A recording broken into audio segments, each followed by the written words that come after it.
There's going to be some obvious stuff in this, and maybe some stuff that is not quite so obvious. I'm hoping though that even for a Tesla owner there might be something in this that is useful. They say you need a driveway to run a Tesla. You don't. Everyone thinks you worry about range. You won't. I'll show you this costs less to run than a 45 miles to the gallon petrol, and how the Y has changed the game by being even more unlike anything else. For example, it's not really like a car at all. It's like something completely different. It is a car, but a different one. Let me show you what I mean. Get in, no key of course, use your phone or the little card thing. Tells you here, fasten your seatbelt. So I'll do that, fasten seatbelt, tap to activate drive. Tap the brake, puts it in gear, off we go. And that's not all, because it knows instinctively that I'm in a car park, right? And it gives me a couple of options here. I can either A, press a button and it'll park for me. Look, it's showing me which one to go in. So I'm going to press that and press start, auto park ready. Look at that, it's started, it's doing its thing. The other thing it does is, if you don't want to auto park, it knows that you're in a car park and it will put the car in reverse or forward automatically. It's got a little brain. No more sitting waiting for traffic lights to change. This tells you when it's time to go. That's it. This does one thing in traffic jams no other car can do. That's coming up. Oh, and road noise. Let's just say this is Volvo quiet. Until it isn't, when it locks. Makes me laugh every time. Next is charging. Now I won't go on, I won't bore you, everybody knows this, but the cost of charging, if you are a member, is as low as 25p per kilowatt hour, compared to 80p for some others. In England there are 74 cities, there are 8 cities in Scotland, and there are 1,400 of these superchargers around. Plus, around the world there are 75,000 of these. And the process never gets old. It's so light, it's much lighter than everything else. And when you plug it in, you don't have to make any silly calls, you don't have to check anything. It's literally started. You just go and do your shopping.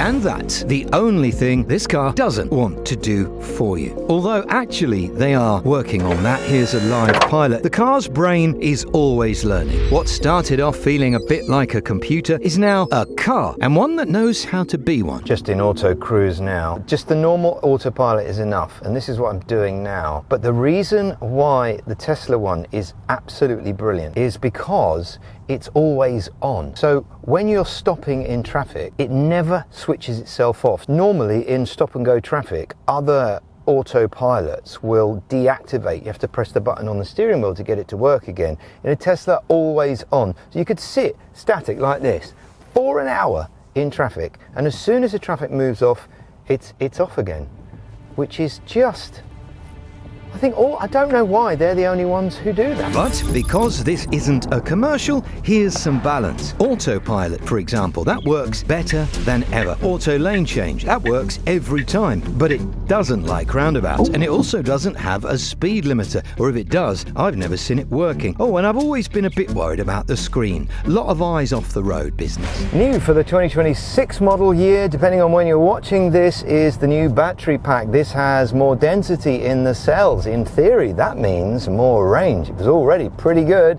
360 to 390 is this. The standard Model Y, which is, well, at the time of filming only just come out, will be slightly less, but that's pretty good. Although there are some BMWs now with 500 miles range. We'll come back to that. But now in the real world, what are we looking at? 155 miles at 48%. 155, 48%. So that's 100%. You do that.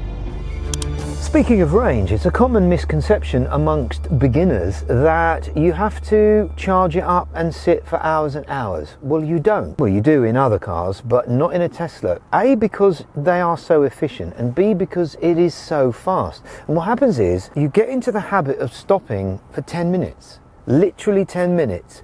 Very light charger, plug it in, do something, stream your favourite shows, play chess. I don't know. In fact, you know what? I'm charging now, and by the time I've shown you the app, it'll probably be charged. Right, and here's another thing, watch this. So I'm now going to do a 3-point turn. I'm going to face this wall like this, watch this. The car has now gone into reverse. I go backwards, push the foot on the brake, the car has now gone into forwards.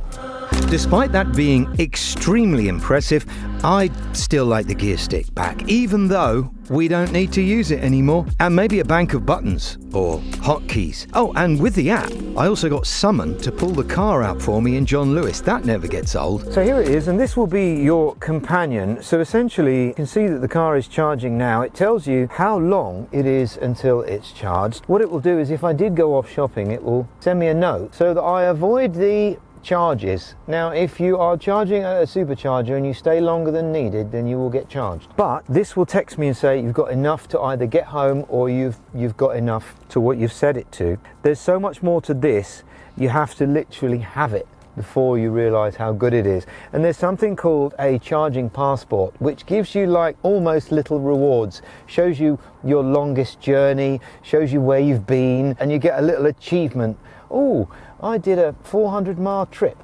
Clever. Because of its better battery management, anyone now can have one without a home charger or complicated tariff changes. This could work for you like a petrol car that does 65 miles to the gallon. Here's why. Let's say you average 41p per kilowatt hour at Superchargers. You can fill this up then for £33. 10,000 miles a year would then be £1,057. The same miles in a more realistic 45 miles to the gallon petrol car would cost £1,459. Even cheaper at home, of course. But to make your money back on a home charger, you also have to cover 8 or 10,000 miles before you recoup the cost. And then there's the fact that after changing your home tariff, all your electric is more expensive when you're not charging the car. It's a toss-up. Anyway, as it's always been, a Tesla is an electric vehicle in a class by itself. In the olden days, Teslas were notoriously hard at getting fixed.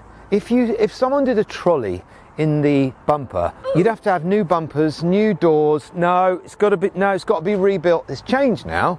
Well, actually, the wheels was another one. You couldn't have, if you damaged the wheel, there's no way you could repair it. It had to be a new wheel. Tesla won't allow you to repair it. That's changed quite a lot now. Obviously, you can have cosmetic repairs. Tesla don't mind you have cosmetic repairs. And because of paint advances and matching technology that's improved, you can now have smart repairs. Not that you are going to have an accident, but if you were, well, in a Tesla, it's worth remembering it's never your fault. That's because you've got Sentry system, which is cameras that record everything when it's parked or when you're driving along. If you want to overtake me on the left, that's absolutely fine. Overtake me on the left, got your number, mate. It's all on camera. In fact, true story, my friend, brand new Model 3 Performance, literally within 6 months, 3 incidents, damage, horrendous, all caught on Sentry. That is peace of mind. And it gave us their addresses. So we went round. Long-range rear-wheel drive delivers 0 to 60 in 4.6 seconds. Cheapest one, 5.6 seconds. Performance one, 3.3. Brake horsepower is between 450 and 506 horsepower, and all that. Plus, it carries more stuff than a Range Rover Sport and a BMW X5. And unlike those cars, you can fold the rear seats down without leaving yours. Hey, can I sit here? Yeah, sure. Actually, can I sit on the other side? Okay. Maybe I will sit here. Can I get some room? You got buttons. Nice. Oh, thanks, lads. Huge selling point in most Teslas that many people don't talk about, and that is the sound system. It is phenomenally good, and this one has more speakers. It's worth noting that if you have the Performance, you will get it, and if you have the all-wheel drive, you will get it. If you have the rear-wheel drive, you won't, and that applies also for the Model 3. I think the system sounds slightly better in the Model 3, but there's less headroom to fill. It is very good, does fill the cabin, and it is one of the best, if not the best, in the world. Here is what you can control, and because he sends down updates every 5 minutes, you wake up to a brand new car. One day you might have a lot more parameters to choose from, which is very good. The reason I think this is interesting is because for me, the idea of putting a decent sound system in a car and that being not an afterthought says something about the type of customer that they want to attract. Sound isn't an afterthought. Sound is everything. No, seriously though, it is, because a car never really feels like yours until you've taken it on a long journey and put your tunes on. A proper sound system adds a powerful experiential layer to being on the road. Memories, generating feel-good vibes, wandering off in thought. And all that connects you to the car. It's like a getting to know you ritual. You've got to do it. And if a car can't bring me the feels from the music, well, it ain't a car for me. Let's do some numbers, because everyone likes numbers. So 20% down on wind noise, 22% down on road noise, 20% down on impact noise, which you can't hear, and then 26% down on solar reflection from things like, obviously the roof and the glass. That's clever, isn't it? Do you know what's up though? I'll tell you what's up. Driving experience. Yeah, it's a lot better, unfortunately, than the last one. Now, I'm going to be very careful how I say this, because I do respect the last Model Y. It is good. It has, I think, a bit more of a spongy seat. And yeah, the last laugh is on me, because you have a gear stick. This doesn't. But this is a better car, more luxurious. It genuinely feels like a step up. I know that's the whole point of it, but actually sometimes you get in cars and you go, this isn't, but it is good. Extra bits of trim, little tiny bits of detail or undulations or folds that weren't there before. I think the last one, just for me, was a little bit clinical. And yes, it does have a character of its own, but not quite enough for me. But this one does. So it is better. Sorry, spending your money. Some of those quietness numbers, by the way, in the cabin have been achieved by a number of things. Number one, well, obviously better sound insulation. Two, the absorption and the materials used, and the fact that there's more in here, and it does sound pretty dead in here. The third thing is, well, glass technology, believe it or not. The one thing you will need to check though is whether or not you feel unwell in it. And I'm not the only one who doesn't feel great in some Teslas. I can't get my head around the Model 3. I'm absolutely perfect in this, but at first I wasn't. And I had this very strange way of explaining it. Now don't laugh, because I thought it was to do with electrons. I was aware you're sitting on a battery, right? It's a very electronic thing. My mother, she's the same. No, it's the electrons. No, I need to get out. Well, it's actually not that, of course. It's to do with the sensory mismatch. It's things like the sound deadening, it's the way that the noise cancelling technology works, and it doesn't send any signals, but it does create a sensory mismatch. And obviously our balance and how we feel in a car is to do with sound partly as well. So the thing to do is to go and test drive one. Take the weakest member of your family, take the Howard, right, and go, now are you all right? Give me a quiet car with all this stuff in it and more for £299 a month, or $399 for this one. Well, you can take my money. I'll get used to the fiddly screen, because it does more useful stuff than probably any other car in the world. I mean, let's just park the Chinese cars at the moment. Spotify, Netflix, chess, Amazon Music, many more, or just pull over at a beauty spot with your best friend and put the fire on. Tell you what would be good though, air suspension. It does. I don't think it needs it, because the suspension in this is better than the one before. The other one's a little bit crashing. You could definitely hear it in here. It's great. But if you want that air suspension feeling, you just kind of have to replicate it by driving slowly. But it could be an upgrade. Maybe you could do that. What would he call it? Like a Model Y Air. No, you can't. Air. That's Kia, isn't it? Can't do that. Goodbye, Kia.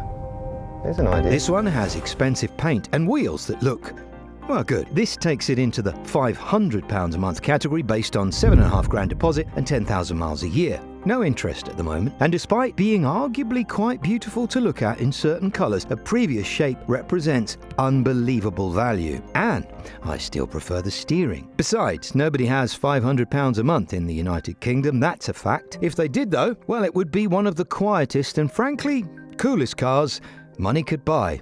Number 10 is a personal one. It might not apply to you, but it is the buying and test driving experience. Now, when you want to do a test drive, you can do a number of things. One is just the normal, arrange a test drive, email, they ring you up, sort it out. But it's a very easy process and they're very laid back. The other is they'll give you a code and you download the Tesla app. You go to some location. It's like geocaching. You find the car, get in, test drive, take it back. Absolutely brilliant. The reason I love that is because it allows you to make the decision for yourself. I've tested this. I've had 3 test drives for buying one myself, and I haven't been closed once. They give you a little call, how'd you get on? And it's as if they don't really mind. If you go into some of the big retailers, you feel the corporate thing, and it can be intimidating, to say the least. But with Tesla, it's very different. It does feel like they don't care, and I like that. Do you know what I call that? I call that behavioral economics.